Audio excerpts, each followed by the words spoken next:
In our number 10 spot today, we have Amber filed first. This was a moment that almost slipped through my fingers as I was watching the trial. It was a moment where we learned that 2 months before Amber's infamous Washington op-ed was published, she initiated an arbitration against Johnny Depp for defamation. When Ms. Vasquez, Johnny's lawyer, questioned her about it, she said it was really just a letter that her team sent to Johnny's team. So why is this small detail important? Well, most people don't realize that in order for Johnny to win his case, or to most likely win his case, his team has to show that Amber expressed malice in her op-ed against Johnny. And hearing that in only 2 months prior to the article being published, Amber was warning Johnny that she may sue him for defamation, one could argue that her article was a direct response to it and a form of an attack on him. But all that matters is that the jury picked up on that, and to be honest, the moment was so fast, so I wonder if they even did. In our 9th spot today, we have Smiling Amber. At this point of the trial, Johnny's lawyers played a video clip of Ms. Heard's original deposition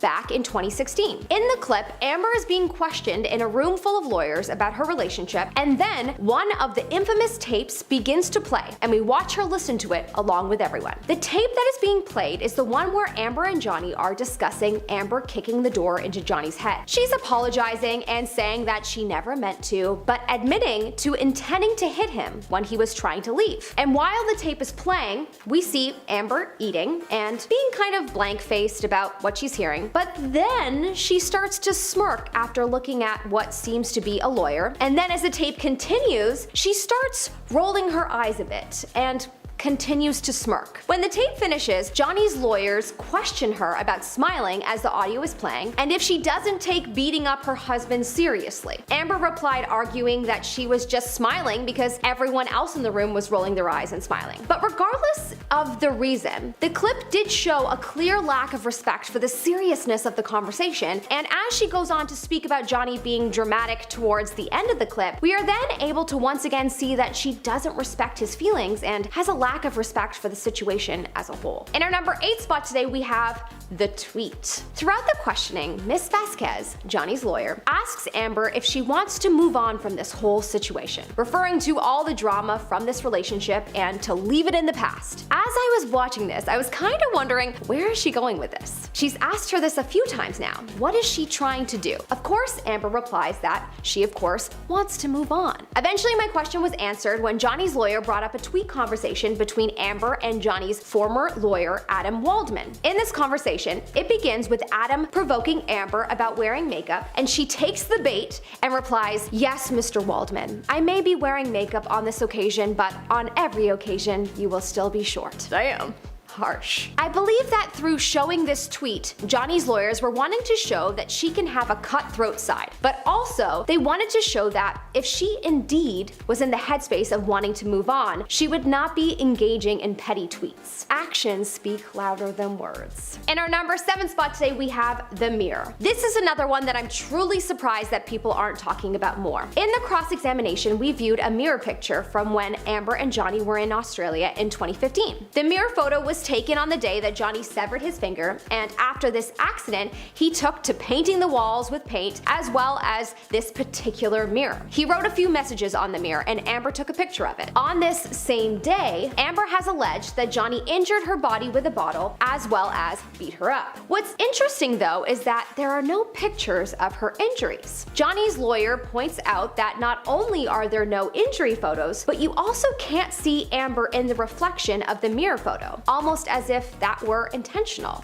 because perhaps she had no injuries. If you thought to take a picture of writing on a mirror, would you not think to take a picture of your injuries as well? Especially since she has taken other injury photos and documented those, and this was supposed to be a time where she was really hurt. In our number 6 spot today, we have the love journal. Apparently throughout their relationship, Johnny and Amber kept a journal to which Amber called it a love journal. It was a journal where they supposedly wrote love letters to each other and what seems like also apology notes. Now, we only only got to see a very small fraction of this book. 3 entries in fact, so it's hard to jump to conclusions, and we have to understand that Johnny's lawyers want to keep painting her in a bad light, as that's their job, so we really can't know if the journal was mainly love notes or apologies unless we get to read it. But certainly from the 3 entries that we read, the perspective we were given was that it's mainly Amber apologizing. Amber says that's not an accurate representation of the book, so fair enough, we have to try to remain unbiased. But what was interesting is these entries took place right around the time that Amber was supposedly seriously injured by Mr. Depp, and one in particular was after a supposed altercation where he hurt her again.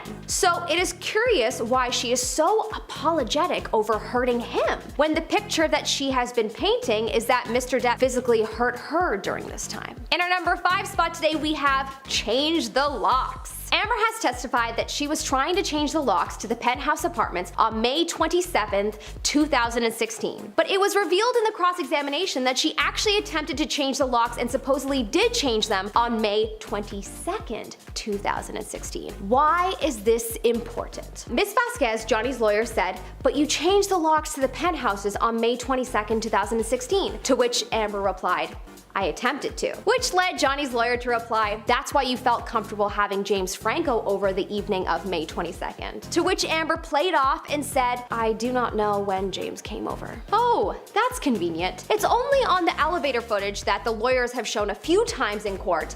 And also, isn't it curious that she seemingly remembers every detail of things that happened in 2012 all the way to 2016, including describing her friend's shirt being a mesh shirt in one of her parties, but she cannot remember when James came over, even though it was right after the supposed last injury that she endured from Johnny. Then Johnny's lawyer proceeds to show Amber the infamous clip of her getting cozy in the elevator with a date and timestamp on it. Right after, seconds after this clip is shown, she is asked if it's past 11 p.m. at night, and Amber replies, "I'm not quite sure the time, it looked like that." Oh, Amber, just tell the truth. Everyone saw the timestamp only 1 second ago. This was not a good moment for her. In our number 4 spot today, we have Sleeping Johnny. Lots of photos of Johnny allegedly passed out on the floor or in a chair were shown to the court. Apparently Johnny would just nod off, and so Amber said she took these photos because he wouldn't remember, and she wanted to show him that it had gotten that bad. She took multiple pictures, including one of him sleeping in a chair on vacation on his island, and she testified that he wasn't sleeping, he was nodding off. There was a difference. She agreed that these photos were embarrassing, especially a picture where Johnny was asleep and ice cream was all over him. Amber agreed that it was embarrassing to look at and that it shows that this is someone that clearly needs help. This was a seemingly caring moment that only lasted for a minute before Johnny Depp's lawyer showed a text message convo with one of Amber's friends, and this convo revealed that even though Amber knows this picture is embarrassing and sad to see, she sent it to her friend anyway, telling her friend that, quote,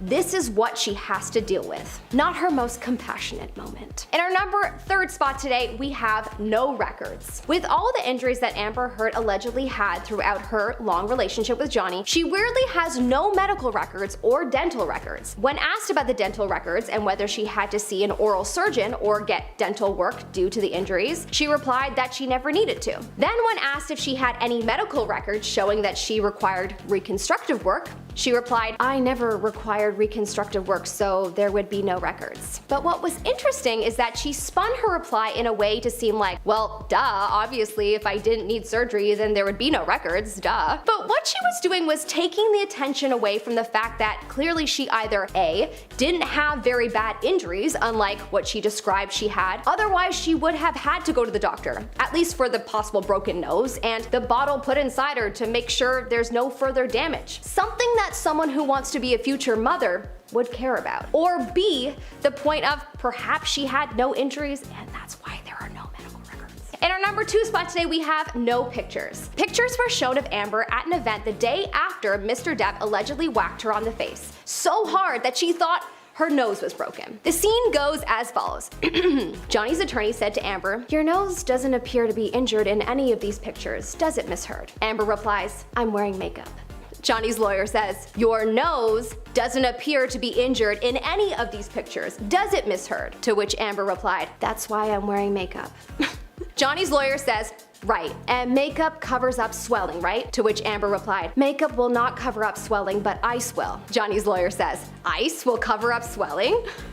To which Amber replied, ice reduces swelling. Normally the swelling after that kind of injury is not as bad as you can imagine, and for me it wasn't that bad. I have the picture of it underneath the makeup. That's how I know how to reference it. Johnny's lawyer replied, a picture that you haven't produced to this jury? Amber replied, I produced everything. The scene went on like this only for Amber to claim that she would like to show this alleged picture, but it is not her job. Once again deflecting the blame onto her lawyers, which honestly, who knows how the jury thinks, and I bet in her mind all she's thinking is, as long as the jury believes me, that's all that matters. In our number 1 spot today we have the bed. This is the most interesting moment that I'm shocked people aren't talking about more. This is the point in the cross-examination when Johnny Depp's lawyer got Amber to confirm that she testified that on December 15, 2015, Johnny broke the bed. More specifically, he broke the bed frame with his boot while they were in an altercation. Amber Heard agreed to speaking of this. Johnny's lawyer then proceeded to show a picture that Amber took that depicted the broken bed.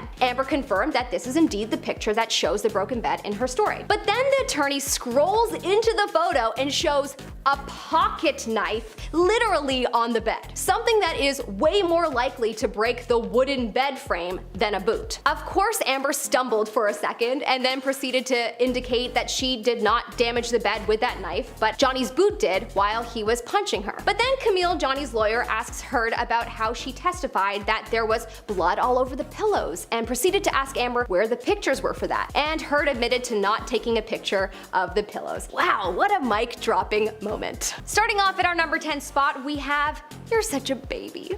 In the cross-examination of Amber Heard, the famous tape where Amber admits to hitting Johnny and calling him a baby is played. There is a good minute or more that is played that gives you context as to what was happening at the time. Prior to hearing the recording, Amber testifies to the court that she only hit Johnny out of defense and that she never hit him otherwise. But in this recording, it shows that actually isn't true. Johnny's lawyers proceed to say to Amber, you said you hit Mr. Depp. To which Amber replied, yeah, I had to hit his body to get him out from the door. To which Johnny's lawyer replied, Miss Heard, my question was, you said on that recording that you hit Mr. Depp, right? To which Amber replied, yes, I did. To which Johnny's lawyer set the trap and replied, and you accused him of being a baby for not wanting to start a physical fight with you. To which Amber replied, I accused him of being a baby for complaining about me hitting him. He was trying to get through the door and I was trying to barricade. Sheesh.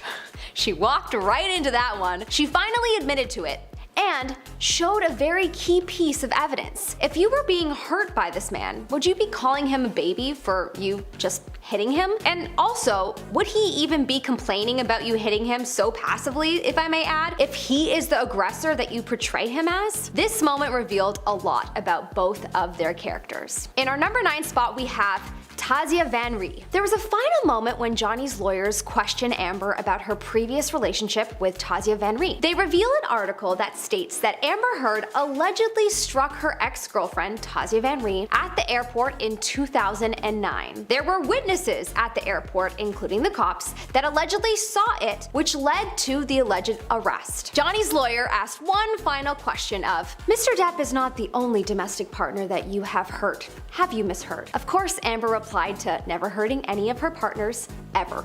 But sadly, she once again lied to the court as there is evidence on the tape of her admitting to hitting Johnny. That was the last question Johnny's lawyer asked before finishing the cross-examination. Damn. Just damn.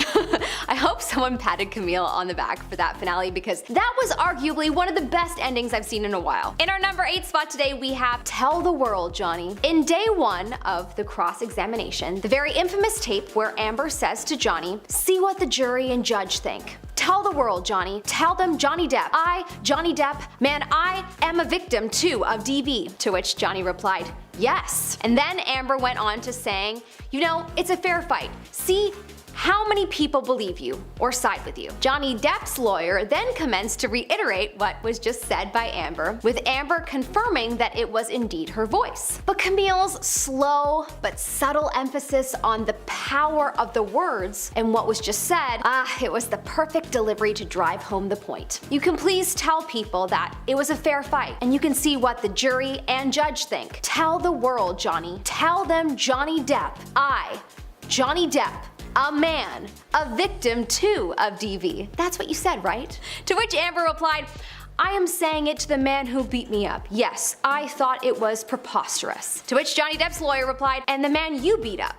Numerous times, right, Mrs. Heard? Amber replied, I could never hurt Johnny. The last comment totally discredited her because the jury has already heard her on numerous occasions on tapes apologize to Johnny and admit to hurting him. Coming up in our number 7 spot, we have Fix It. At one point in the cross-examination, Johnny's lawyer is reading a few pages out of a journal of what Amber calls their love journal. Camille Vasquez, Johnny Depp's lawyer, reads quite a few entries where Amber is apologizing to Johnny. Amber insists that there's more love entries than apology notes. Camille proceeds to read another apology that shows that Amber is very remorseful over her behavior. Amber proceeds to tell the court and jury that she was always trying to fix it, referring to her always trying to fix the problems they had. To which Johnny Depp's lawyer replies, fix it by apologizing for your bad behavior?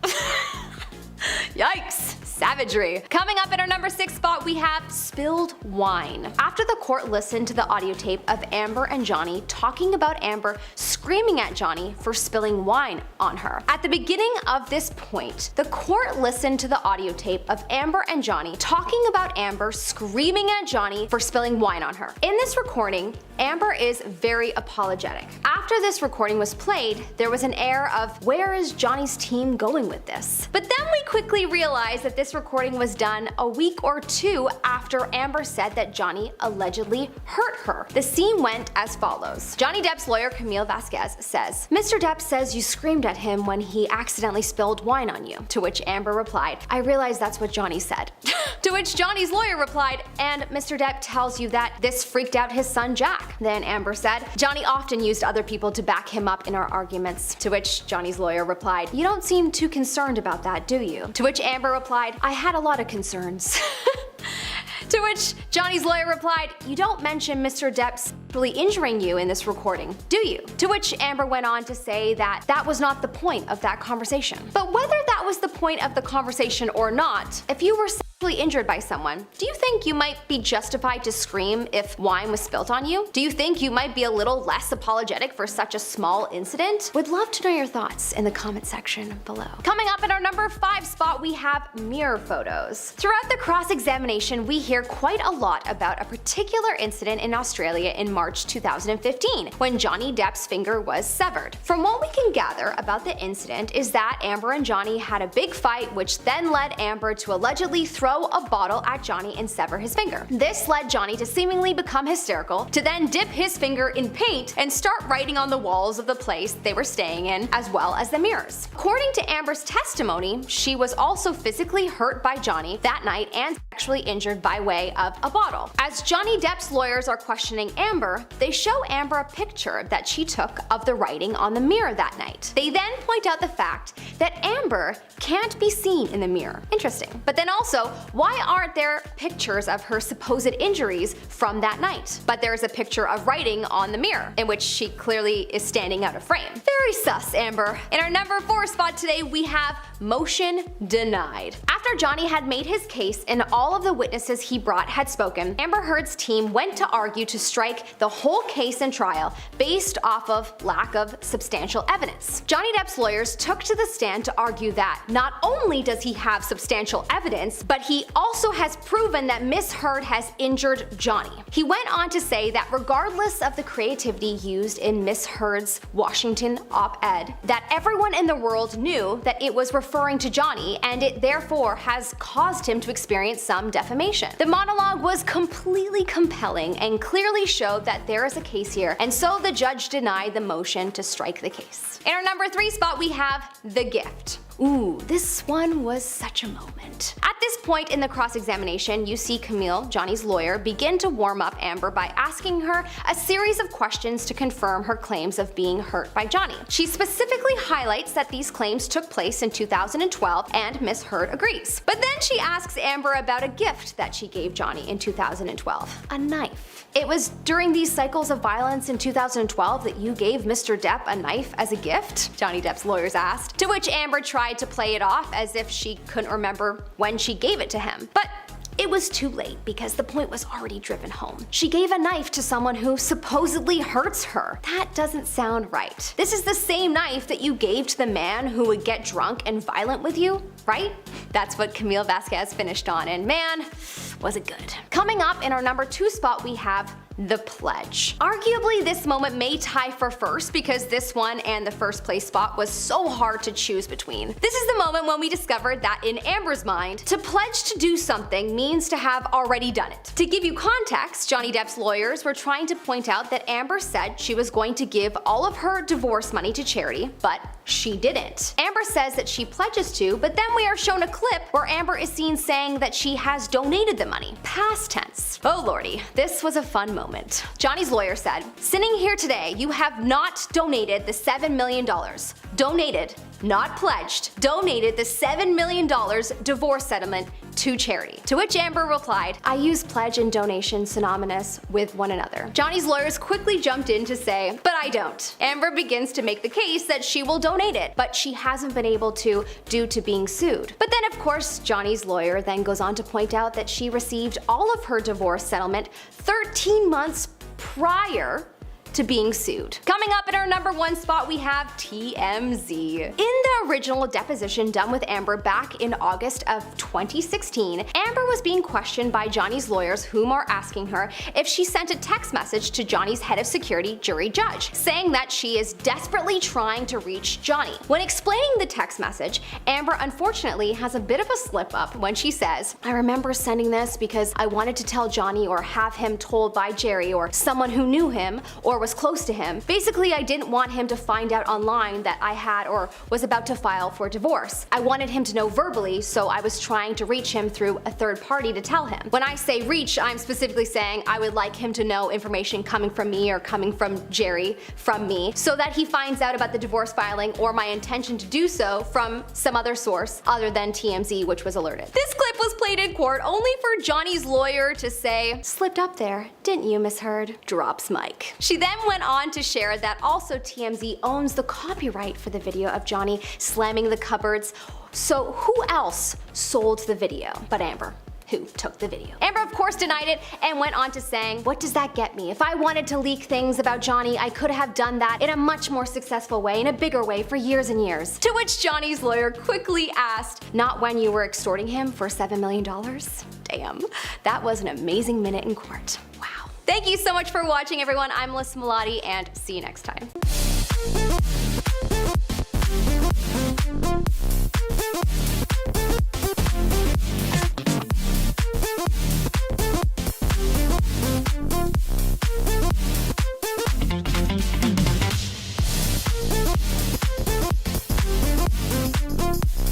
Number 10, charity pledges. The infamous charity pledges. From her initial divorce settlement, Amber Heard was given $7 million.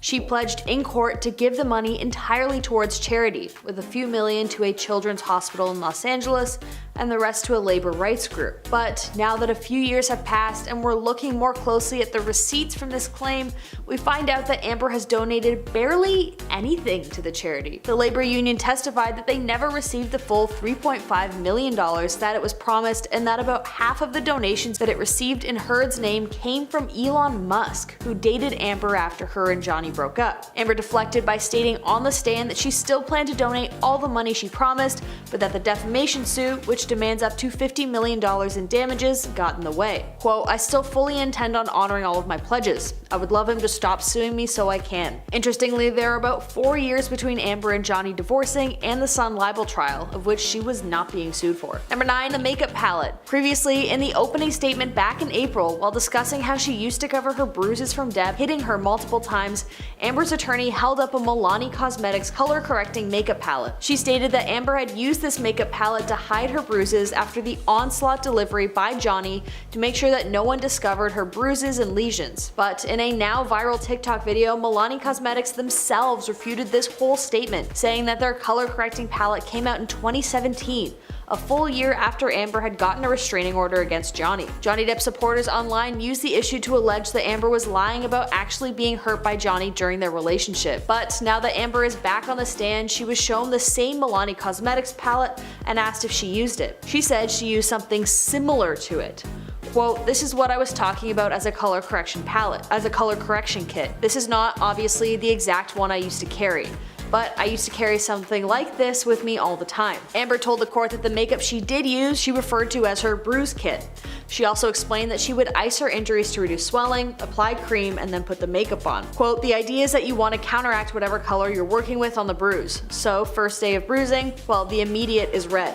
The red is what shows up right away. So you want to go with the opposite on the color wheel by dabbing a bit of green or something to counteract the red." While the attorney for Amber previously insinuated that the Milani Cosmetics palette was the one that Amber specifically had used, once the makeup brand refuted the claim, it was changed to one like this. Number 8. Sharing embarrassing photos of Johnny. During her testimony yesterday, Amber was being cross-examined and asked about whether she sent a photo to a friend of Depp sleeping after allegedly having consumed substances. Johnny's attorney characterized the photo of Depp asleep with ice cream spilled on him as embarrassing, and asked whether Amber had sent it to anyone. Amber stated that she didn't think so. But very quickly, the attorney showed a screenshot of a text message that Amber sent to her best friend. The message attached to the picture reads, quote, "This is what I'm dealing with." When she was shown the text messages between her and her friend of the photo of Johnny debilitated with the caption, "This is what I'm dealing with," Amber's attorney asked, quote, "And this is you supporting Mr. Depp?" Amber rebutted, stating, quote, "This is me getting support from my best friend. I also need support." Number 7. Never hitting Johnny Depp.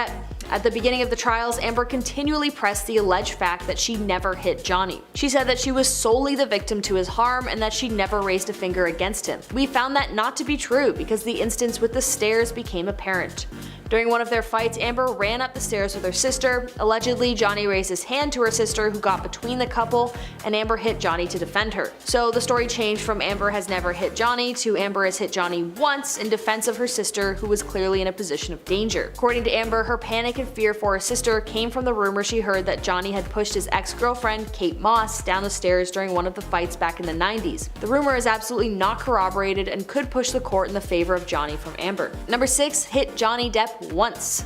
Okay, so the story changed from Amber has never hit Johnny to now Amber has only hit him once in defense of her sister. But that may not be entirely true because Amber was asked about a now viral audio clip recording of her on the phone with Johnny. In the clip, she states, quote, "I was hitting you. I was not punching you. Babe, you're not punched. You're fine. I did not hurt you. I did not punch you. I was hitting you." After she was asked about the clip, Amber changed her story once again to now admitting that she had hit him, but that it was in a provocative manner during a moment of intimacy. She said that Depp hit her in bed, and so she hit him back reactively. On the stand, she states, quote, "I hit his arms, his body as he was trying to prevent me from closing the door. I knew what he would do to me when he got to the other side." So now the story has gone from never hitting Johnny to only hitting him once to now twice. Number 5. Adjusting her timeline. While on the witness stand on Monday, Amber spent the first few minutes changing her story and adjusting her testimony, telling the court that the alleged harm from Johnny began earlier than she previously thought. Quote, "I'm embarrassed to say I think I would have liked to believe that the period of time in which I fell in love with Johnny, in which we fell in love and he was sober and he wasn't violent to me, lasted longer than it did." She said following a review of therapy notes, she recalled earlier moments of alleged harm that dated back as early as 2012 rather than her previously stated 2013. When asked by her attorney why she didn't recall these moments, Amber stated, quote, "That's not how my memory works." Number 4. Amber not being a fan. While up on the stand, Amber spent some time describing her early days in a relationship with Johnny. She also describes what she thought of him before she got to know him. Quote, "I knew who he was. I wasn't familiar, I wasn't a fan of his work. I wasn't familiar with him." But then some fans found a decades-old interview with Amber in which she was asked whether she was a fan of Johnny's growing up. The younger Amber says, quote, "I mean, who isn't a fan of Johnny's? That's a given. He's been a cultural icon and talented actor since I can remember." Number 3. Amber leaked evidence to TMZ. Previous testimony from the original 2016 divorce proceedings from Amber are currently under scrutiny as well. Allegedly, she may have slipped up while on the stand originally. During Heard's cross-examination in Virginia's Fairfax County Circuit Court on Tuesday, May 17th, the Aquaman star was shown footage of her 2016 deposition in which she discussed her divorce from Depp. She was heard in the video admitting that TMZ had been alerted about their divorce as well as her filing for a domestic violence restraining order against Depp, before awkwardly covering her face with her hands. Also at the original trial, Amber stated, quote, "I wanted to tell Johnny, or have him told by Jerry," the Depp's former bodyguard, "or someone who knew him or was close to him. Basically, I didn't want him to find out online. I would like him to know information coming from me or coming from Jerry from me, so that he finds out about the divorce filing or my intention to do so from some other source other than TMZ, which had been alerted." Depp's lawyers then accused her of leaking the information to the press well before she officially told Johnny that she wanted a divorce. Amber fumbled through her responses, saying that she wasn't sure and that it wasn't her area of expertise. Number 2, Amber's broken nose. And now another time when Amber allegedly got hit by Johnny and a day later appeared on the James Corden show looking absolutely flawless. Johnny Depp's legal team grilled Amber Heard over photos of her looking fresh-faced during public appearances after allegedly being beaten up by Depp. The court was shown a clip of Amber Heard appearing on The Late Late Show with James Corden in December 2015 with no visible marks or bruises on her face. She previously told the court in her defamation trial that her makeup team had to work around the wounds and apply, quote, "super heavy red matte lipstick to hide her bloodied lip." While I don't doubt the power of makeup, it's hard to hide visible swelling. Number 1, Amber has never hit anyone. While Amber Heard had previously claimed that she never hurt anyone before her relationship with Johnny, which required her to fight back to escape further harm, and in an act of self-defense, Amber's past shows a very different story. All the way back in 2009, she was actually arrested and charged with hitting her girlfriend at the time, Tasya Van Ree. In the end though, charges were dropped, but this isn't where the lie comes in. The couple tried to claim that the only reason Heard was arrested was because the arresting police officer had realized that they were partners, not friends, and that the arrest motive was homophobia and prejudice. It was later found out that the officer who had arrested Heard was in fact part of the LGBTQ community herself. Was actually an advocate and person who fought for equal rights. The officer spoke out after this entire ordeal, saying that despite these claims against her, she arrested Amber because a violent fight occurred and that she was the one who witnessed it in the first place. So Amber directly lied under oath by claiming she was non-violent despite having a history of hitting her girlfriend in the past. No matter how this court case ends, it will definitely finish the toxic saga between Amber Heard and Johnny Depp.